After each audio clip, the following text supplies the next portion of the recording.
Assalamualaikum warahmatullahi wabarakatuh. Perkenalkan, nama saya Elsa Mutia dari Prodi Akuntansi dengan NIM 2110701025. Baiklah, di sini saya akan sedikit menjelaskan materi tentang hakikat ibadah, mata kuliah Ibadah, Akhlak, dan Muamalah Universitas Aisyah Yogyakarta. Ibadah.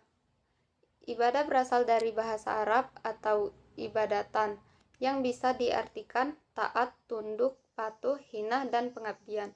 Secara istilah, ibadah adalah sebutan yang mencakup seluruh apa yang dicintai dan diridhoi Allah Subhanahu wa Ta'ala, baik berupa ucapan atau perbuatan yang zahir maupun yang batin. Sedangkan ibadah menurut ulama fikih adalah apa yang dikerjakan untuk mendapatkan keridhaan Allah Subhanahu wa Ta'ala dan mengharapkan pahala di akhiratnya. Maka dapat dipahami bahwa ibadah adalah mendekatkan diri kepada Allah Subhanahu wa Ta'ala dengan melaksanakan segala perintahnya dan menjauhi segala larangannya, serta mengamalkan apa saja yang diperkenankan olehnya. Hakikat ibadah. Menurut Said Qutb, ibadah yang menjadi tujuan keberadaan manusia atau yang merupakan tugas utama manusia adalah lebih luas dan komprehensif daripada sekedar pelaksanaan simbol-simbol. Di sini Yusuf Qaradawi mengemukakan bahwa ibadah merupakan kewajiban dari apa yang disyariatkan Allah Subhanahu wa Ta'ala, yang disampaikan oleh para rasulnya dalam bentuk perintah dan larangan. Kewajiban ini muncul dari lubuk hati orang yang mencintai Allah Subhanahu wa Ta'ala. Ibadah juga terbagi menjadi dua bagian. Yang pertama ibadah mahdah dan yang kedua ibadah khairu. Ibadah mahdah adalah ibadah yang telah ditetapkan Allah akan tingkat, tata cara, dan perinciannya. Jenis ibadah mahdah yaitu wudhu, tayamum, mandi besar, salat, zakat, puasa, haji, dan umroh. Yang kedua, ibadah khairu mahdah adalah segala perbuatan baik yang dilakukan dengan niat semata-mata hanya untuk mengharap ridho Allah Subhanahu wa Ta'ala. Di antaranya ialah berdakwah, melakukan amar ma'ruf dan nahi munkar, belajar atau menuntut ilmu, bekerja, tolong-menolong, dan lain sebagainya.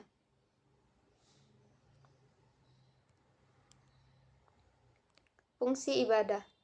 Secara umum, fungsi ibadah dapat dibagi ke dalam 4 bagian. Yang pertama, untuk menumbuhkan kesadaran pada diri manusia bahwa ia sebagai manusia diciptakan oleh Allah Subhanahu wa Ta'ala, khusus untuk beribadah kepada dirinya. Yang kedua, mewujudkan hubungan antara hamba dengan Tuhannya.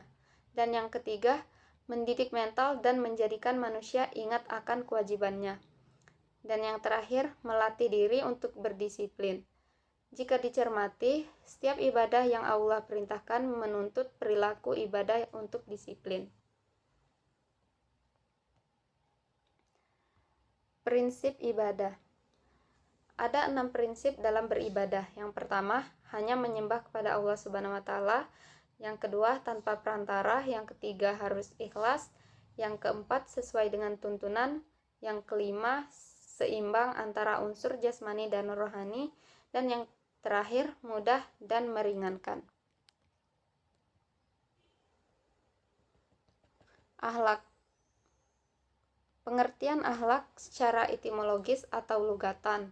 Akhlak atau bahasa Arab adalah bentuk jamak dari khuluq yang berarti budi pekerti, perangai, tingkah laku, atau tabiat berakar pada kata halakah yang berarti menciptakan, seakar dengan kata halik atau pencipta atau makhluk yang diciptakan, dan halak atau penciptaan. Secara terminologis atau istilah, ada beberapa definisi tentang akhlak. Penulis pilihkan 3 diantaranya. Yang pertama, Imam Al-Ghazali. yang kedua Ibrahim Anis, dan yang ketiga Abdul Karim Zaidan.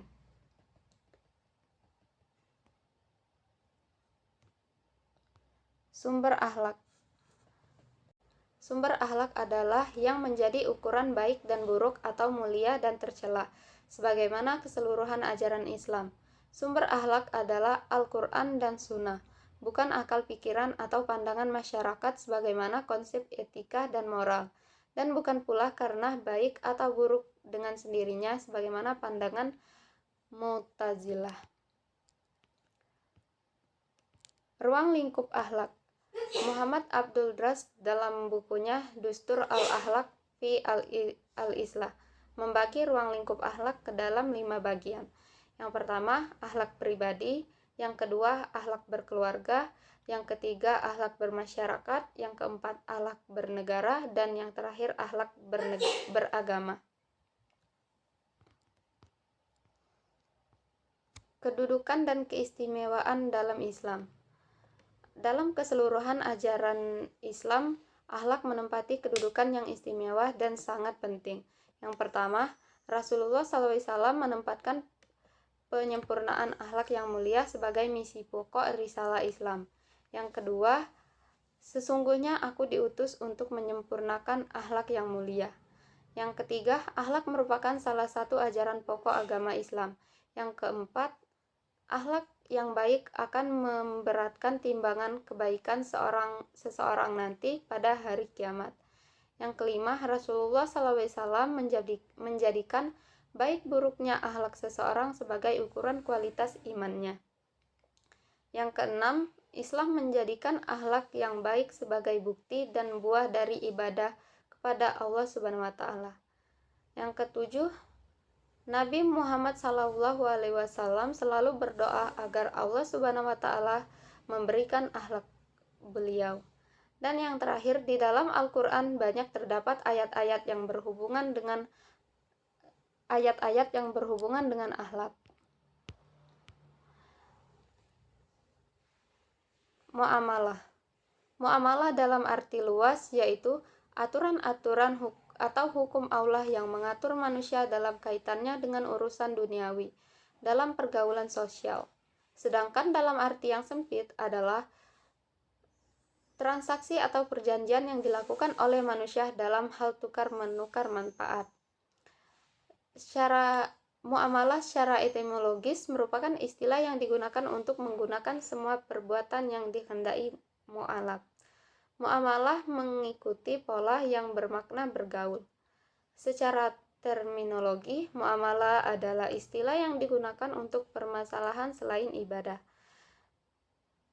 Persamaan pengertian muamalah dalam arti sempit dengan muamalah dalam arti luas ialah sama-sama mengatur.